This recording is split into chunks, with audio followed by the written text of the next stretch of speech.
दोस्तों, कभी कभी अपराधी इतने शातिर तरीके से अपने काम को अंजाम देते हैं कि पुलिस को भी चकमा देने में कामयाब हो जाते हैं और उसे पूरा यकीन होता है कि अब शायद हम कभी पकड़े नहीं जाएंगे। पर शायद यह भूल जाता है कि ऊपर वाले के घर में देर होती है, अंधेर नहीं। हर इंसान के कर्मों का हिसाब एक न एक दिन जरूर होता है। दरअसल आज की कहानी में एक व्यक्ति की बड़ी ही शातिर तरीके से हत्या कर दी जाती है। लगभग 20 दिन का समय गुजर जाता है, पर आखिरकार 20 दिनों बाद जब वो डेड बॉडी पुलिस को बरामद होती है तो मात्र 24 घंटे के अंदर अपराधियों को पकड़ लेती है। और पुलिस जब इस केस का खुलासा करती है तो इसके बाद से एक दो नहीं बल्कि कई लोगों को गिरफ्तार करके लाती है। वाकई में दोस्तों, आज की जो कहानी है ये आपको हैरान कर देने वाली है। दोस्तों, आज की जो सच्ची घटना मैं आपको सुनाने जा रहा हूँ, दरअसल घटना है हरियाणा प्रदेश के फरीदाबाद शहर की। बात कर रहा हूँ मैं 28 जनवरी सन 2021 की। सुबह सुबह दरअसल फरीदाबाद के डबुआ कॉलोनी थाने में एक व्यक्ति फ़ोन करता है और पुलिस वालों से कहता है कि साहब, बगल के जो नहर है, नहर के किनारे एक व्यक्ति की डेड बॉडी पड़ी है जिसमें से काफ़ी दुर्गंध आ रही है। पुलिस को जैसे ही सूचना मिलती है, पुलिस जब अपनी टीम के साथ घटनास्थल पर पहुंचती है और जब डेड बॉडी को नाले से बाहर निकालती है तो मालूम पता चलता है कि मरने वाले व्यक्ति की लगभग उम्र 30 से 35 साल के आसपास थी। दरअसल उसकी डेड बॉडी से इतनी काफ़ी दुर्गंध आ रही थी जिसे देख के साफ ही अंदाज़ा लगाया जा रहा था कि उसकी हत्या कई दिनों पहले की गई होगी। हालांकि पुलिस उस डेड बॉडी के बारे में वहां पे मौजूद लोगों से पूछताछ करती है, लेकिन कोई भी व्यक्ति उस डेड बॉडी को पहचान नहीं पाता है क्योंकि डेड बॉडी काफ़ी मात्रा में घुल चुकी थी और उसका चेहरा भी साफ दिखाई नहीं दे रहा था। इसलिए पुलिस डेड बॉडी को अपने कब्जे में लेती है। कब्जे में लेकर के पोस्टमार्टम के लिए भेज देती है और अज्ञात के खिलाफ हत्या का मामला दर्ज करके इस केस की जांच पड़ताल शुरू कर देती है। लेकिन इस केस में पुलिस के लिए सबसे बड़ी चैलेंज यह होता है कि जब तक उसे मारने वाले व्यक्ति की पकड़ नहीं लेती तब तक पुलिस इस केस में कदम आगे नहीं बढ़ाने वाली थी। इसलिए पुलिस इस केस की जांच पड़ताल करने के लिए एक टीम का संगठन करती है और फिर एरिया के तमाम जगहों पर जाकर के पूछताछ करती है। क्या कोई ऐसा व्यक्ति है जो कई दिनों से अपने गांव घर से लापता है और अभी तक अपने घर वापस न आया हो। हालांकि पुलिस इस तरह की जांच पड़ताल करती है तो पुलिस को मालूम चलता है कि दरअसल सैनिक कॉलोनी का रहने वाला एक व्यक्ति जिसका नाम दिनेश धवज है, जो पिछले 20 दिनों से लापता है। पुलिस को जब इस तरह की जानकारी मिलती है, पुलिस जब दिनेश के घर जाती है तो वहां पर पुलिस की मुलाकात दिनेश की पत्नी अन्नू से होती है। अन्नू जिसकी उम्र लगभग 28 साल के आसपास है। दोस्तों, पुलिस जब अन्नू से उसके पति दिनेश के बारे में पूछताछ करती है तो अन्नू पुलिस वाले को जवाब देते हुए कहती है कि शायद आप लोगों को किसी ने गलत मैसेज दिया है। मेरा पति तो झारखंड प्रदेश में रह के नौकरी कर रहा है और मेरी उनसे बातचीत भी हो रही है। हालांकि पुलिस उस डेड बॉडी का फोटो अन्नू को दिखाती भी है, लेकिन अन्नू पुलिस वालों से कहती है कि साहब, मैं इसे नहीं जानती हूँ। पुलिस अन्नू से थोड़ी बात और पूछताछ करती है, उसके बाद थाने में वापस आ जाती है।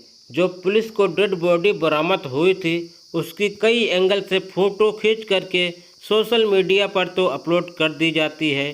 साथ ही एरिया के जितने भी चौक चौराहे होते हैं उन चौराहों पे पोस्टर भी चिपकवा दिया जाता है। और जैसे ही 24 घंटे का समय गुजरता है, आखिरकार अगले दिन 29 जनवरी को एक महिला थाने में पहुंचती है और पुलिस वालों से कहती है कि साहब, मेरा नाम दीपा है। दरअसल आप लोगों को जो डेड बॉडी मिली है मैं उसे एक बार देखना चाहती हूँ।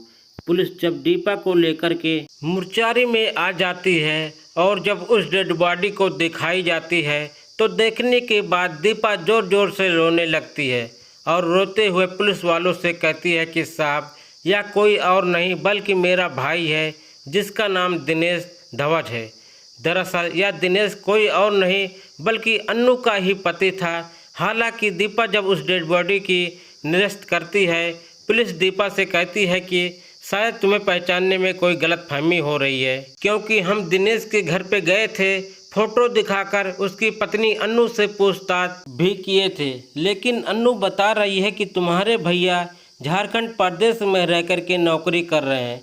लेकिन दीपा को इस बात मानने के लिए तैयार नहीं होती है और पुलिस वालों को जवाब देते हुए कहती है कि साहब, मेरी भाभी झूठ बोल रही है। अगर आप लोग यकीन नहीं कर रहे हैं तो मेरे भैया के कुछ दोस्त हैं, उन्हें आप लोग बुला करके या डेड बॉडी दिखाइए, तब आप लोगों को तसल्ली जरूर हो जाएगी। दीपा जब इतने दावे के साथ कहती है, उसके बाद पुलिस दीपा की बात मानती नहीं है, बल्कि उसके भाई दिनेश के कुछ दोस्तों को मोर्चरी में बुलाया जाता है। पर जब उस डेड बॉडी को दिखाया जाता है तो देखने के बाद दिनेश के भी सारे दोस्त पुलिस को एक ही जवाब देते हैं कि साहब, यह कोई और नहीं बल्कि हमारा दोस्त दिनेश है। आखिरकार दिनेश की डेड बॉडी की सुनिश्चित हो जाती है, लेकिन सवाल यह था कि जब मरने वाला व्यक्ति दिनेश था तो दिनेश की पत्नी अनु पुलिस से क्यों झूठ बोल रही है। उसका पति झारखंड में प्रदेश में रहकर नौकरी कर रहा है और उनसे मेरी बातचीत भी हो रही है। दरअसल अब पुलिस कहीं न कहीं यह शक हो जाता है कि दिनेश की हत्या करने वाली कहीं उसकी पत्नी अन्नू तो नहीं है। पुलिस को जब अन्नू के ऊपर शक हो जाता है, उसके बाद पुलिस अब अन्नू को थाने में बुलाती है और जब अन्नू से उसके पति के बारे में पूछताछ करती है तो इस बार भी अन्नू पुलिस को वही जवाब देती है जो इससे पहले पुलिस को दी थी। साथ ही साथ अपने मोबाइल का व्हाट्सएप भी दिखाते हुए पुलिस वालों से कहती है कि देखिए साहब, मेरे पति से मेरा व्हाट्सएप के जरिए चैट भी होता है। हालांकि पुलिस जब अन्नू से उसके पति का मोबाइल नंबर लेकर के जब दिनेश के मोबाइल पर फ़ोन किया जाता है तो अब दिनेश का मोबाइल स्विच ऑफ बताने लगता है। इसलिए पुलिस अन्नू को छोड़ती नहीं है, बल्कि दिनेश के मोबाइल का लोकेशन निकाला जाता है और जब डिटेल को चेक करती है तो मालूम पता चलता है करीब 20 दिन पहले दिनेश के मोबाइल का आखिरी लोकेशन उसके घर के आसपास ही दिखाई दे रहा था। पुलिस को जैसे इस तरीके का डिटेल्स मिल जाती है, उसके बाद पुलिस पूरा यकीन कर जाती है कि अन्नू कुछ न कुछ छुपाने की कोशिश कर रही है। इसलिए पुलिस अन्नू के साथ साथ सख्त से पेश आती है और पुलिस जैसे ही अपनी थोड़ी सी शक्ति दिखाती है, आखिरकार अन्नू भी मजबूर होकर अपनी सच्चाई कबूल कर लेती है और पुलिस वालों को जवाब देते हुए कहती है कि साहब, जो आप लोग को डेड बॉडी बरामद हुई है, दरअसल वह कोई और नहीं बल्कि मेरा पति दिनेश है। लेकिन अनु जब इस हत्या के पीछे की पूरी कहानी बताती है तो वाकई में इसे सुनने के बाद खुद पुलिस भी एकदम हैरान हो जाती है। और दरअसल दिनेश जो अपने मकान से थोड़ी दूर पे अपना ऑफिस खोल रखा था, जिसमें वह प्रॉपर्टी डीलर का काम करता था, करीब 10 साल पहले अन्नू से उसने लव मैरिज किया था। हालांकि अन्नू से जब लव मैरिज किया था, इस शादी में दोनों के परिवार वालों के सहमति भी थी। शादी करके अन्नू जब अपने घर लेकर के आता है, अन्नू भी अपने पति के बेहद तरीके से देखभाल करती थी और समय भी बेहतर तरीके से गुजारने लगता है। हालांकि धीरे धीरे कई साल गुजर जाता है, लेकिन कई सालों के बाद भी अन्नू कभी मां नहीं बन पाती है, जिसकी वजह से पति और पत्नी काफ़ी परेशान हो जाते हैं। दिनेश अपने पत्नी को लेकर के कई सारे डॉक्टरों को भी दिखाता है, अपनी भी जांच करवाता है, लेकिन इन सब से कोई फ़ायदा नहीं होता है। जब अन्नू को पूरा यकीन हो जाता है कि वो मां नहीं बनने वाली है, आखिरकार पति और पत्नी दोनों एक दूसरे से बातचीत करते हैं, एक फैसला करते हैं और बाल आश्रम से जा कर के एक बच्ची को गोद ले लेते हैं। उस बच्ची की बड़ी लाड प्यार से परवरिश करते हैं। इधर दिनेश जिस ऑफिस में बैठकर अपना प्रॉपर्टी डीलर का काम करता था, वहाँ पर उसके कई सारे दोस्त मिलने के लिए आते थे। उन्हीं दोस्तों के साथ बैठ कर के थोड़ी बहुत शराब पी लेता था। लेकिन दिनेश जब भी शराब पीकर घर पर आता था तो उसकी पत्नी अन्नू को बिल्कुल अच्छा नहीं लगता था। इसलिए अन्नू बार बार अपने पति को समझाते हुए कहती है कि तुम शराब मत पिया करो। जितनी बार वह समझाने की कोशिश करती है, दिनेश हर बारी अपनी पत्नी के सामने कसम खा करके चला जाता है कि मैं शराब नहीं पीऊँगा, लेकिन जब अपने ऑफिस में जाता है, दोस्त सब वहाँ पर आते हैं और दोस्त जब उसे शराब पिलाने के लिए कहते हैं, आखिरकार दिनेश भी मजबूर हो जाता है और दोस्तों के साथ बैठ करके शराब पी लेता है। हालांकि शुरू में तो दिनेश थोड़ी बहुत शराब पीता है, लेकिन जैसे जैसे समय गुजरता है, समय के अनुसार अब दिनेश शराब की आदी हो जाता है। दरअसल उसके बाद से दिनेश इतना काफ़ी शराब पीता है कि जब अपने घर पे आता है वह होश में नहीं रहता है। इस तरह से पति और पत्नी के बीच में झगड़े टकरार होता है। इधर अन्नू भी जो भी अपने पति को समझा समझा करके थक चुकी थी, लेकिन दिनेश अपने पत्नी की बातों को एक कान से सुनता था और दूसरी कानों से निकाल देता था। जब वह अपने ऑफिस में चला जाता था, अन्नू अपने ही पड़ोस के रहने वाले एक व्यक्ति हरजीत से अपनी तमाम गिलवे शिकवे बातचीत करती थी। हरजीत हालांकि अन्नू से लगभग उम्र में 10 साल बड़ा होता है, लेकिन हरजीत जो अन्नू को काफ़ी पसंद करता था। अन्नू जब भी अपने गिलवे शिकवे हरजीत से करती थी, हरजीत भी बड़ी ध्यान से उसकी बातें नहीं सुनता था, बल्कि उसे तरह तरह की बातें कहकर समझाता भी था, जिससे अन्नू को भी लगता था कि उसकी प्रॉब्लम सुनने वाला मात्र एक हरजीत है। लेकिन हरजीत जो अन्नू से कुछ और ही चाहता था और आखिरकार बातचीत करते करते एक दिन हरजीत की अपनी मनोकामना पूरी हो जाती है। दरअसल एक दिन अन्नू के घर के अंदर ही हरजीत और अन्नू के बीच में अवश्य संबंध बन जाता है।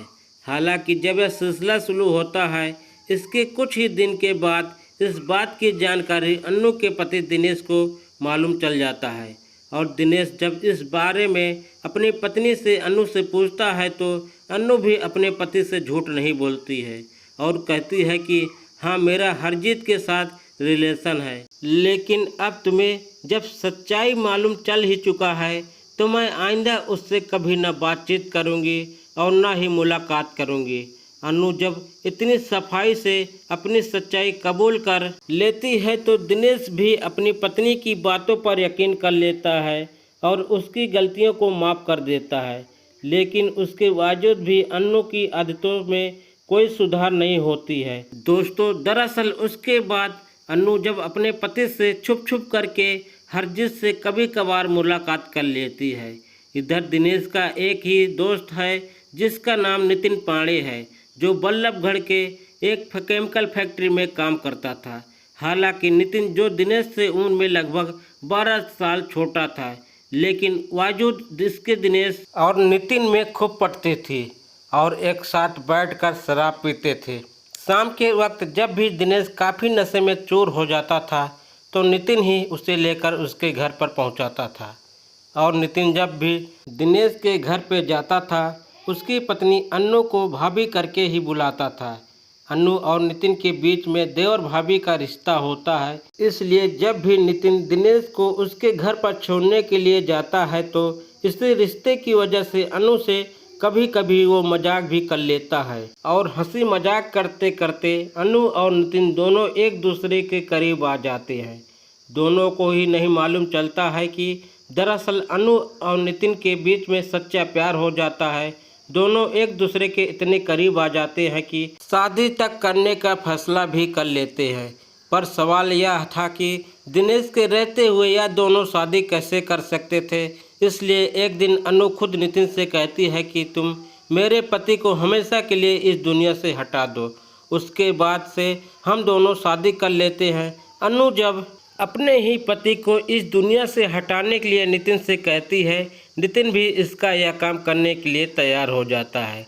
उसके बाद से अन्नू और नितिन दोनों मिलकर एक प्लान बनाते हैं। इधर नितिन अपने इस प्लान में 2 दोस्तों को भी शामिल कर लेता है, जिसमें से एक का नाम है विष्णु और दूसरे का नाम है विपिन। दोनों को जब 4000 का लालच देता है, या दोनों भी लालच में आ जाते हैं और विपिन का साथ देने के लिए तैयार हो जाते हैं। और इसके बाद विनीत और अनु मिलकर एक सही मौके का इंतज़ार करने लगते हैं। दरअसल दोस्तों, 11 जनवरी सन 2021 को दिनेश जब अपने ऑफिस में शाम के वक्त बैठा था, इधर विनीत अपने दोस्तों को लेकर अनु के घर पर चला जाता है। उसके बाद अनु इन तीनों को अपने घर में छुपा देती है, क्योंकि अनु को बेहतर तरीके से मालूम था कि जब उसका पति रात के वक्त आएगा, नशे की हालत में आएगा। रात के करीब 10 बजे के आसपास दिनेश जब अपने घर पे जाता है, काफ़ी नशे की हालत में जाता है और बिना खाना खाए ही वह बेड पर जाकर गहरी नींद में सो जाता है। जब आधी रात हो जाती है, उसके बाद अनु विनीत और उसके दोनों दोस्त को लेकर अपने पति के कमरे में जाती है और फिर सोते वक्त दिनेश की गला दबाकर हत्या कर देते हैं। दिनेश की जब मौत हो जाती है, उसके बाद से दिनेश की डेड बॉडी एक प्लास्टिक की पन्नी में पैक करने के बाद उसे बाथरूम में ले जाकर छिपा देते हैं और रात्रि के करीब 4 बजे के आसपास विनीत अपने दोनों दोस्तों को लेकर घर से बाहर निकल जाता है। साथ ही साथ अनु बोल करके जाता है कि जैसे ही हमें मौका मिलेगा, डेड बॉडी को हम लोग ठिकाने लगा देंगे। पर जैसे ही लगभग 4 से 5 दिन का समय गुजरता है, जब उस डेड बॉडी से बदबू आनी शुरू होती है, आखिरकार 18 जनवरी सन 2021 को अनु विनीत के नंबर पर कॉल करती है और कहती है कि जितना जल्द हो सके डेड बॉडी को कहीं ना कहीं ठिकाने लगाओ, वरना हम लोग पकड़े जाएंगे। जब कहती है कि डेड बॉडी से बदबू आ रही है, विनीत भी एकदम से परेशान हो जाता है और फिर देर रात को अनु के घर पे आता है और दिनेश की डेड बॉडी को बेड पे लपेट करके पिकअप पे लोड करके जब उसके घर से बाहर निकलता है, कई लोग उससे सवाल भी करते हैं कि तुम बेड शीट कहाँ पर लेकर जा रहे हो। इस पे विनीत सबको जवाब देते हुए कहता है कि दरअसल इसकी हम रिपेयरिंग करने के लिए ले जा रहे हैं, थोड़ी देर में इसे वापस लेकर आ जाएंगे। उसी पिकअप पर बेडशीट के अंदर दिनेश की डेड बॉडी को लेकर के सीधे डबुआ कॉलोनी में जाता है और जब नहर के किनारे पहुंचता है, देखता है कि जब यहाँ पे कोई भी नहीं है, मौका देख के डेड बॉडी को नाले में फेंक देता है और फिर उस बेडशीट को वापस ला करके अंजू को दे देता है। साथ ही साथ इधर अनु अपने पति का सिम बंद कर देती है और वह मोबाइल विनीत को दे देती है और फिर विनीत उसी व्हाट्सएप के जरिए अनु से बातचीत भी करने लगता है, ताकि किसी को पता न लगे कि दिनेश इस दुनिया को छोड़ करके जा चुका है। वाकई में अनु जब यह पूरी कहानी पुलिस को बताती है, उसके बाद से पुलिस अनु को ही ताहिर पे उसके प्रेमी विनीत और विनीत के दोनों दोस्तों को भी गिरफ्तार करके लाती है। पुलिस जब इन सारे आरोपियों को गिरफ्तार कर लेती है, उसके बाद इन सबको अदालत में पेश करती है, जहां से इन सबको जेल भेज दिया जाता है। दोस्तों, इस पूरी घटना के बारे में क्या सोचते हैं आप? अपनी राय हमें कमेंट बॉक्स में ज़रूर दीजिएगा। कल फिर मिलते हैं एक नई और सच्ची कहानी के साथ। तब तक के लिए जय हिंद, वंदे मातरम।